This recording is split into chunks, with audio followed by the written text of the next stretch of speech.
আসসালামু আলাইকুম সুপ্রিয় দর্শক শ্রোতা দূরের এবং কাছের যে যেখান থেকে আমার রেসিপিটি দেখছেন সবাইকে জানাই আন্তরিক শুভেচ্ছা ও অভিনন্দন।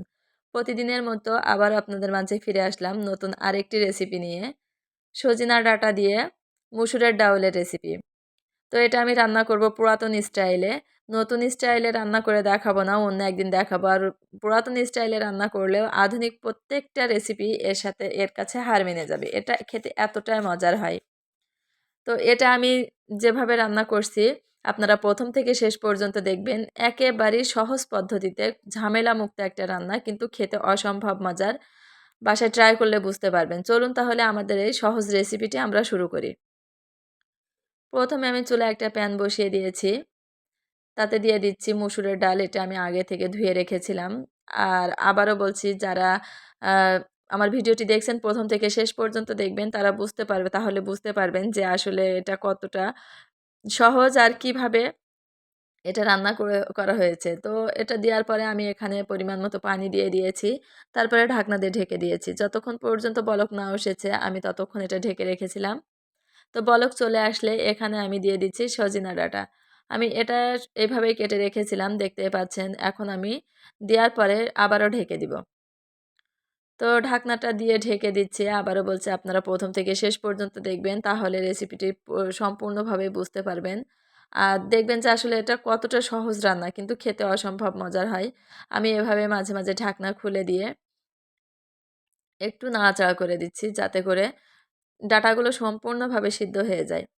তো আপনারা চেষ্টা করবেন প্রথম থেকে শেষ পর্যন্ত মাঝে, মাঝে ঢাকনাগুলো এভাবে নাড়াচাড়া করে দিতে। আবারও ঢাকনা দিয়ে দিচ্ছি। তো দেখতে পাচ্ছেন যে এখানে কিন্তু পানিটা অনেকটা কমে এসছে। আবার ডাউলটা বেশ কিন্তু কমে এসছে। তারপরেও আমি আবারও এটা ঢাকনা দিয়ে ঢেকে এভাবে আরও কিছুক্ষণ সিদ্ধ করে নিব। তো যখন দেখব যে ডাউলটা সিদ্ধ হয়ে গেছে, ঠিক এই পর্যায়ে আমি এখানে একটু দেখে নিচ্ছি যে কেমন সিদ্ধ হয়েছে। ঠিক এই পর্যায়ে যখন আসবে এখানে দিয়ে দিব স্বাদমতো লবণ। এর আগে কিন্তু আমি লবণ দেইনি। আমি টিপস এখানে দিয়ে দিচ্ছি। আপনারা মসুরের ডাউল রান্না করার সময় আগে থেকে লবণ বা হলুদ কিছুই দিবেন না। তাহলে কিন্তু সিদ্ধ হতে সময় লাগবে। এজন্য এটা যখন সিদ্ধ হয়ে এসছে এখানে আমি লবণ প্লাস হলুদের গুঁড়া দিয়ে দিয়েছি। দিয়ে আমি একটু নাড়াচাড়া করে এটা কিছুক্ষণের জন্য ঢেকে দিব, যাতে করে হলুদের গুঁড়া প্লাস লবণ সম্পূর্ণ সবজির ভিতরে সুন্দর করে মিশে যায়। তো যারা আমার চ্যানেলে নতুন এসেছেন প্লিজ আমার চ্যানেলটি সাবস্ক্রাইব করে রাখবেন। পাশে থাকা বেল বাটনটিতে একটা ক্লিক করে রাখবেন, যাতে করে আমার এমন সহজ সহজ মজার মজার রেসিপি সবার আগে আপনার কাছে পৌঁছায়। আর যদি ভিডিওটি ভালো লাগে অবশ্যই লাইক কমেন্ট আর বন্ধুদের সাথে শেয়ার তো করবেন। তো যদি নাকি ভালো লাগে, কারোর একটু হলেও উপকারে আসে, অবশ্যই আমাকে কমেন্ট করে জানাবেন। আপনারা যারা বাসায় ট্রাই করেন তারা অবশ্যই আমাকে জানাবেন। তো এই পর্যায়ে আমি এখানে দিয়ে দিয়েছি কিন্তু পরিমাণ মতো তেল। আপনারা যে যেমন তেল খান ঠিক সেভাবে দিবেন। তো আমি এখানে আমার পরিমাণ মতো আমি এখানে তেলটা দিয়ে দিয়েছি। তো দেখতেই পেয়েছেন কিন্তু আমি এখানে তেল দিয়েছি। তেলটা দেওয়ার পরে এখানে একটা মসলা দিচ্ছি। এখানে আমি পেঁয়াজ আর হচ্ছে জিরা ১ টেবিল চামচ আর কাঁচামরিচ এই ৩ টা পিষে রেখেছি। আর পেঁয়াজটা কিন্তু আমি খুব বেশি মানে একেবারেই নিপিস করে বাটিনি। কিছুটা আস্তে, আস্তে রেখে বেটেছি। এটা আমি পাটায় পিষে নিয়েছি। আপনারা চাইলে ব্লেন্ডার করে নিতে পারেন। আর আমি কাঁচামরিচ দিয়েই সবজি রান্না করি। এজন্য কাঁচামরিচ দিয়েছি। আপনারা চাইলে এখানে শুকনা মরিচ দিতে পারেন, কোনো সমস্যা না। সবগুলো দেওয়ার পরে আমি এখানে এভাবে নাড়াচাড়া করব। আর এটা কতটাই সহজ বুঝতেই পারছেন। এতে কোনো ঝামেলাই নাই। ঝামেলাবিহীন আমি কিন্তু এটা রান্না করেছি। আপনারা যারা বাসায় ট্রাই করবেন তারা বুঝতে পারবেন যে এটা কত ঝামেলাবিহীন মজার একটা রান্না। তো এভাবে মসলাটা দেওয়ার পরে কিছুক্ষণ নাড়াচাড়া করব, যাতে করে ডাউলগুলো সুন্দরভাবে একটু নরম হয়ে আসে। মানে একটু কিছুটা গলে, গলে যাবে, কিছুটা আস্তে, আস্তে থাকবে। এভাবে আমি নাড়াচাড়া করব। নাড়াচাড়া করলে সবগুলো ডাউল বেশ কিছুটা নরম, নরম হবে, কিছুটা আস্ত থাকবে। তারপরে আমি এটা ঢাকনা দিয়ে ঢেকে দিচ্ছি। ঢাকনা দিয়ে ঢেকে দেওয়ার পরে এভাবে আরও কিছুক্ষণ নাড়াচাড়া করব। যাতে করে এতে যে পানিটা আছে সেটা সম্পূর্ণভাবে শুকিয়ে যায়। আর যতক্ষণ পর্যন্ত পানি থাকবে এটা ততক্ষণ ধরে আমি কষিয়ে নিব। না হলে মসলার একটা কাঁচা গন্ধ বের হবে। এজন্য আমি কিছুক্ষণ আগেই কিন্তু মসলাটা দিয়ে দিয়েছি। আপনারা লক্ষ্য করেছেন। একটু পানি, পানি থাকতে আপনারা মসলাটা দিবেন। না হলে কিন্তু মসলার কাঁচা গন্ধ থাকবে, তখন খেতে ভালো লাগবে না। আর এভাবে যদি নাড়াচাড়া করে মাঝে, মাঝে ঢেকে দিয়ে আপনি রান্না করেন, তখন কিন্তু মসলার কাঁচা গন্ধটা চলে যাবে। আর খেতেও ভালো লাগবে।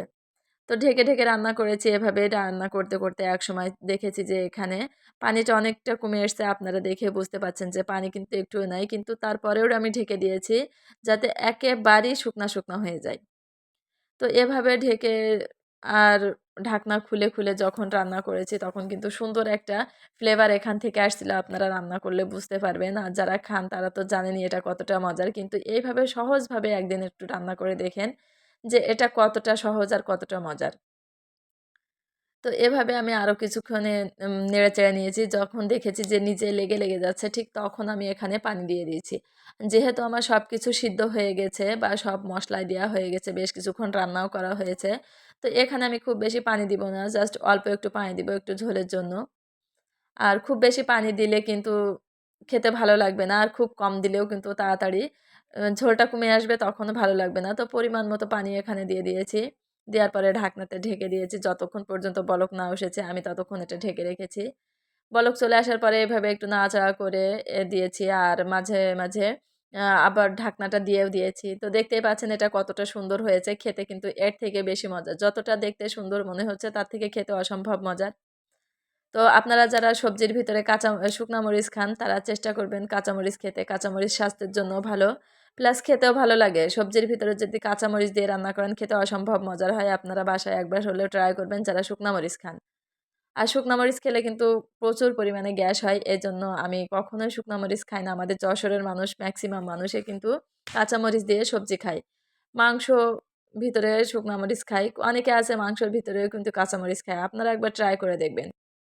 আমি মাঝে এভাবে ঢাকনা খুলেছি, রান্না করেছি, আবার ঢাকনা দিয়ে দিয়েছি। তো এখানে দেখতে পাচ্ছেন যে কতটা ঝোল আছে। আমি এতটা ঝোল রাখবো না। এর জন্য আরো কিছুক্ষণ এভাবে রান্না করে নিব। যতক্ষণ না পর্যন্ত ঝোল আরো একটু কমে না আসছে আমি ততক্ষণ এটা রান্না করব। আমি এরই ভিতরে কিন্তু লবণটা টেস্ট করে নিয়েছি।